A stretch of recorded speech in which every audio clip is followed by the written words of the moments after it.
Skull and Dragon dice game, Steve Jackson games. To me, this is it's a pub game. It's a wagering game. You may want to wager some quarters or something. It's for 2+ players, so you can play with 5 people, 6 people, 10 people, however many people you want. It's a push your luck game.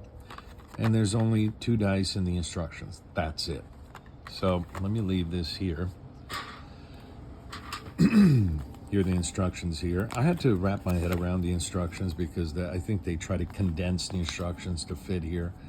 So I had to read it a couple of times and go, okay, I'll try to explain it here. The sample of play here is effective because it's really helpful in understanding this game. So basically you have 2 dice. You have the 6s. The 1s were replaced by the skull, which is a 0, and by the dragon, which is a 7. Okay, so the way you play this game is you're going to roll. By the way, you're never going to roll both of these dice together like this. You're always going to roll them individually. Maybe you're just going to roll one of them and not ever roll the other one. It's up to you. But the objective is that you're gonna have a target, and then you have to beat that target by choosing to go over or under. Okay. So let me give you an example. Let's say it's my turn. I'm going to play 3 rounds against an opponent. So I'm going to roll this. Okay, I'll roll the 6.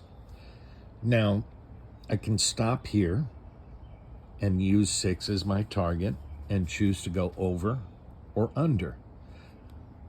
If I choose to roll the other die, every time you choose to roll the other die, whichever die, you always multiply by the first die you rolled.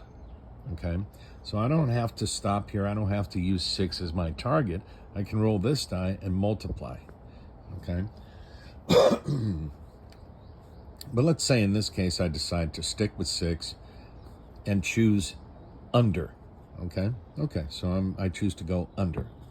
Okay, I rolled a 2, so I get 1 point. Okay, I was able to beat the target. I rolled a 6. I chose that as my target. I decided under. I rolled a 2. I get 1 point. Now I can just pass the dice over to my opponent and put 1 point on paper because we're playing 3 rounds, or I can choose to keep going. The problem is that with the 6, now I have a 2. That would have, because I decided to stay on that 2 as my result, that becomes my next target. Okay, if I want to continue with the turn.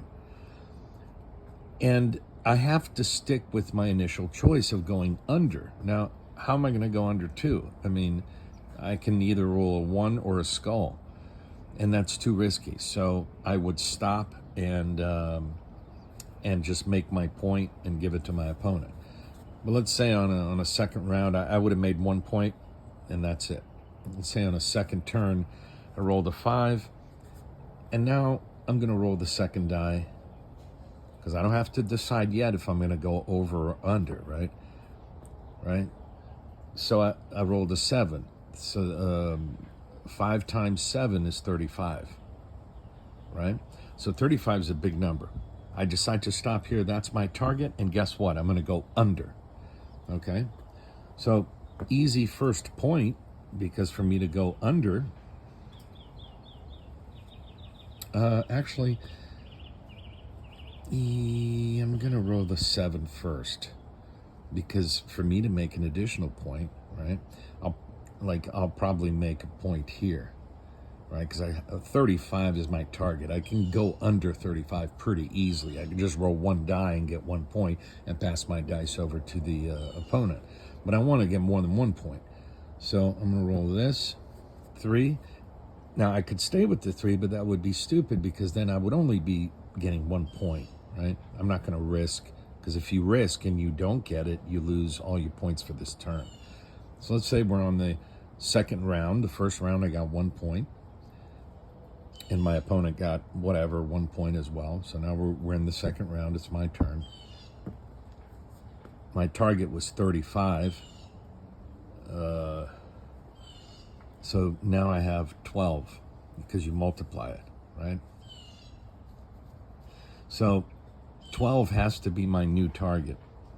Okay, that's fine. I succeeded because my initial target was 35. I said I was going under. Okay, I got 12 now, so that 12 is now my new target. Now, since 12 is my new target, let me roll the dragon die. So I got 2 points already, okay? No, actually, I got 35 and then 12. So now I have 3. Now, I could choose to roll this, but then it gets multiplied. That's too risky, all right? So I'm going to stay with 3, and I'm going to get my 2 points because I got my initial point, and then I got the second point, succeeded in going under. But now I have to stop because I'm not going to go under a 3. So I get 2 points for this round. So let's say my opponent then gets 2 points as well. Now it's the third round. Let me roll this die. Okay, I have a 6. Do I want to continue? Or leave 6 as a target? No, I'm going to continue. So I got 12, right? Because it's multiplied. So my target is 12.